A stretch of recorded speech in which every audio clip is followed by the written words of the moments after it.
Well, in the beginning, it was very hard to actually get a production up and going because of the lack of funding. That's why I always used the Park District. From as a kid, I used to do the summer programs, and I would do choreography on kids, and I saw the need for guidance because most of those urban cities did not have programs to elevate. It was always PE or just running and just, using that energy of that kid up. But I wanted something thought-provoking. I wanted something creative that would inspire them to reach even higher, to attain it. And so, I looked at what the Chicago public school system was doing when they eradicated all the other art forms except music. I thought, what can I do? When I came back to Chicago in '87, I danced for Joel Hall, but I also went back to the city of Chicago. And I took on a position as a special recreational activity instructor for the park system. I met with Dr. Burrows, and I said, Doc, we need to do something about this because our children are losing out.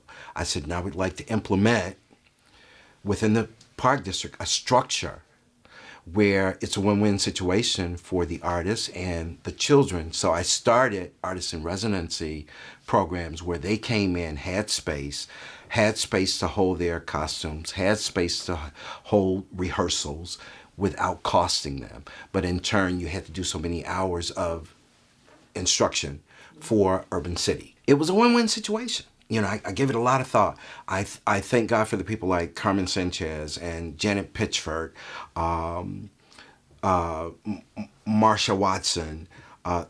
All these people were assisting me with a little thought in my head saying, how do I make this become a reality? I started out at Robert Taylor on 29th and State, had no resources.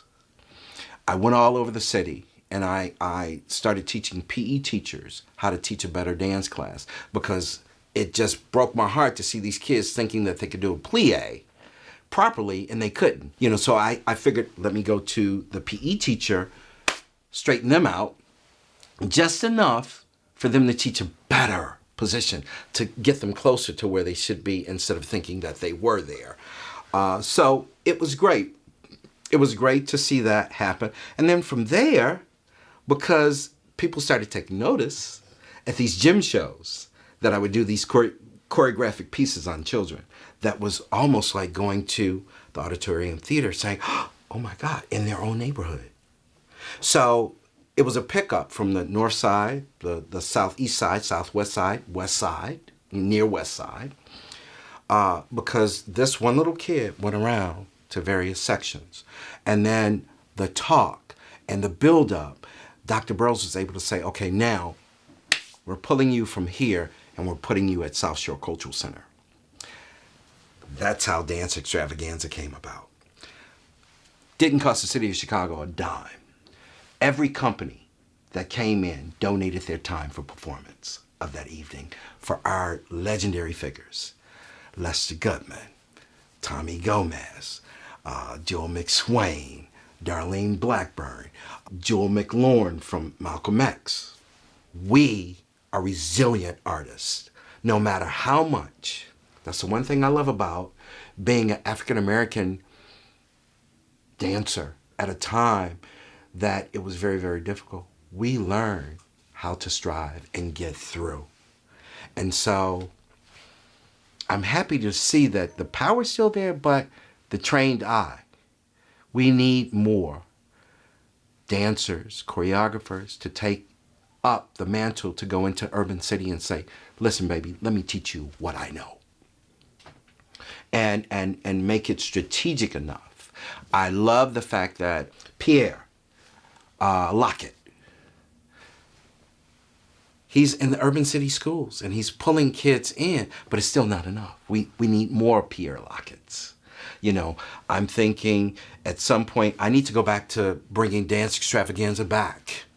Unfortunately, it's because the funding's not there. I can only do so much out of my own pocket, but eventually I believe that we still can do some great things, and I'm happy that the portions that I've done thus far has spoken volume, even though a lot of people are not aware that it was something that I spearheaded, but I'm extremely blessed and appreciative that there's works there to show that, yes, Keith Perry thought of this and laid the blueprint, and it has gone in another direction, but it's okay.